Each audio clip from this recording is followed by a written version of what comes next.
నెల్లూరు జిల్లా ఆత్మకూరు నియోజకవర్గంలో AP CM Chandrababu పర్యటిస్తున్నారు. పలు అభివృద్ధి కార్యక్రమాలను ప్రారంభించారు. ఇప్పుడు లైవ్ చూద్దాం.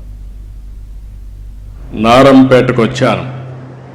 వచ్చినప్పుడు ఇక్కడ వాతావరణం చూస్తే మంచి వాతావరణం, ఇండస్ట్రీస్కి అనుకూలమైన వాతావరణం. ఇక్కడ ఇండస్ట్రీ వస్తే ఈ గ్రామ చరిత్ర మారిపోతుంది, రూపురేఖలే మారతాయి. అది చేసే బాధ్యత ఈ ప్రభుత్వాన్ని చెప్పి మరొకసారి అందరికీ విజ్ఞప్తి చేస్తున్నా. ఈరోజు మేడే అంటే గుర్తొచ్చేది కర్షక కార్మికులందరూ గుర్తొస్తారు. కష్టజీవులను గుర్తు చేసుకునే సమయం.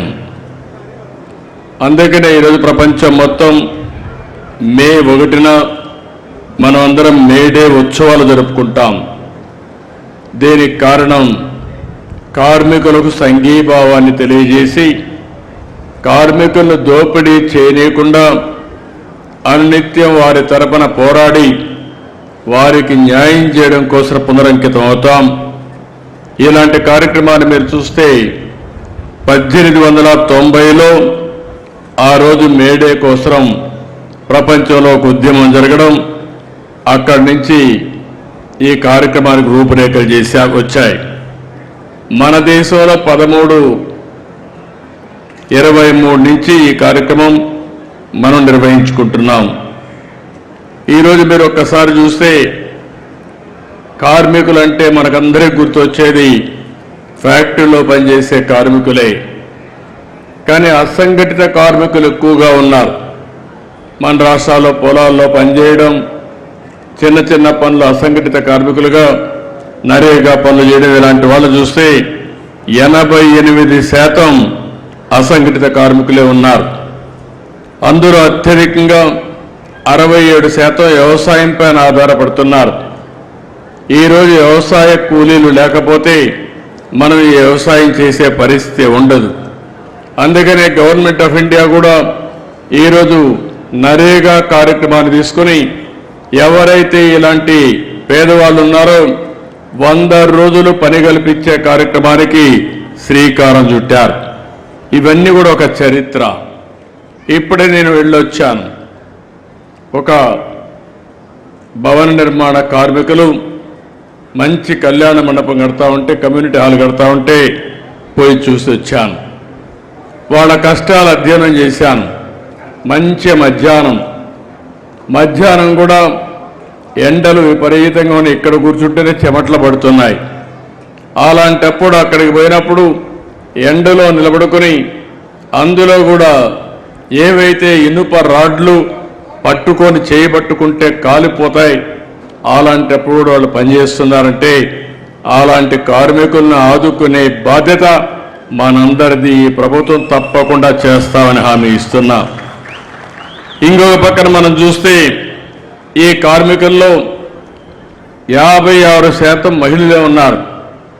మగవాళ్ళు 46% ఉంటే మహిళలే 56% ఉండే పరిస్థితి ఉంది. వీళ్ళ హక్కుల్ని, అదే మరి వీళ్ళ భవిష్యత్తుని కాపాడడానికి అన్ని విధాల ప్రయత్నం చేస్తాం. తెలుగుదేశం పార్టీ పెట్టింది 82 మార్చిలో పెడితే ఈ రోజుకి కూడా మీరు ఆలోచిస్తే ఆనాడు ఎన్టీ రామారావు గారు పెట్టినటువంటి జెండాలో చక్రాన్ని కూడా పెట్టాడు. నాగలి, చక్రం, అదే మరి గుడిసె పేదవాడి కోసం గుడిసె పెట్టారు. నాగలి రైతు కోసం పెట్టారు. కార్మికుల కోసం చక్రం పెట్టిన ఏకైక పార్టీ భారతదేశంలో తెలుగుదేశం పార్టీ అని చెప్పి కూడా నేను మీకు తెలియజేస్తున్నా. ఈ ముగ్గురి కోసమే ఈ పార్టీ పనిచేస్తూ ఉంది. అదే స్ఫూర్తిదాయకంగా తీసుకొని ముందుకు పోతా ఉంది. ఈరోజు తెలుగుదేశం ప్రభుత్వం ఇంత మునుపు కూడా అనేక కార్యక్రమాలు చేశాం. ఈరోజు ఇక్కడ ఢిల్లీలో కూడా ఎన్డీఏ ప్రభుత్వం ఉంది. ఈరోజు ఎన్డీఏ ప్రభుత్వం ఎవరైతే కార్మికులు ఉన్నారో, కర్షకులు ఉన్నారో వారందరికీ న్యాయం చేస్తాం. 5 సంవత్సరాలు మీరు ఒక్కసారి ఆలోచిస్తే భవన నిర్మాణ కార్మికులు ఇసుక దొరకకుండా ఇష్టానుసారంగా వీళ్ళు పెత్తనం చేసి బ్లాక్ మార్కెట్లో అమ్ముకొని వేరే రాష్ట్రాలకు పంపించి వాళ్ళందరూ ఉపాధి కోల్పోయే పరిస్థితికి వచ్చారు. ఈరోజు నేను ఒకటే హామీ ఇచ్చాను, ఇప్పుడు కూడా చెప్తున్నాను, ఎక్కడైనా సరే ఇసుక ఫ్రీగా ఇచ్చాం. మీరు ఎక్కడైనా సరే మీ ఊర్లో ఇసుకుంటే మీరు స్వేచ్ఛగా తీసుకుపోయే స్వేచ్ఛ ప్రతి ఒక్కరికి మీకు ఇచ్చామని మరొక్కసారి విజ్ఞప్తి చేస్తున్నాను. ఎవరైనా సరే అడ్డం వచ్చినా, మీ ఊర్లో అవకతవకలు చేసినా మీరు పోరాడండి, ఎదురు తిరగండి, గట్టిగా ఉండండి, నేను అండగా ఉంటానని మరొక్కసారి మీ అందరికీ హామీ ఇస్తున్నా. ఈరోజు గవర్నమెంట్కి వేల కోట్ల రూపాయల ఆదాయం వస్తుంది. నేను ఒకటి ఆలోచించాను, భవన నిర్మాణ కార్మికులకు పని కావాలి, కడుపు నిండా తిండి తినే పరిస్థితి ఉండాలి. అంతేకాకుండా భవనాలు కడితే ఎంతో మందికి ఉపాధి వస్తుంది, సంపద పెరుగుతుంది, దీనివల్ల భవిష్యత్తులో మళ్ళీ ఆదాయం వస్తుంది. అలాంటి కార్యక్రమానికి రూపురేఖలు దిద్దాం. భవన నిర్మాణాలకు కానీ లేఅవుట్ల అనుమతులన్నీ కూడా చాలా సులభతరం చేశాం. నిర్మాణ రంగాన్ని ప్రోత్సహిస్తున్నాం. నాలా చట్టాన్ని రద్దు చేశాం. ఎవరైనా ఒక బిల్డింగ్ కట్టుకోవాలంటే నాలా చట్టం నుంచి నో అబ్జెక్షన్ తీసుకునే విధానానికి స్వస్తి పలికిన ప్రభుత్వం ఎన్డీఏ ప్రభుత్వం అని చెప్పి కూడా నేను మీకు తెలియజేస్తున్నా. ఎవరైనా 500 చదరపు మీటర్ల కంటే ఎక్కువ విస్తీర్ణంలో భవన నిర్మాణాలు చేస్తే సెల్లార్లకు కూడా అనుమతి ఇచ్చాం. లేఅవుట్ రహదారుల కోసం 12 మీటర్ల నుంచి 9 మీటర్లకు తగ్గించాం. ఇలాంటివి అనేక విధాలుగా చేసి ఎక్కడికక్కడ ముందుకు పోయాం. కార్మికులకు వైద్య సేవలు అందించే విధంగా గుంటూరులో శ్రీ సిటీలో 100 పడకల ఆసుపత్రులు కడుతున్నాం.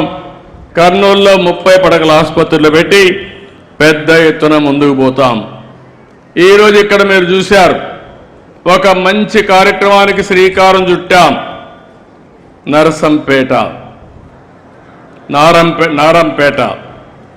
Narampeta MSME park.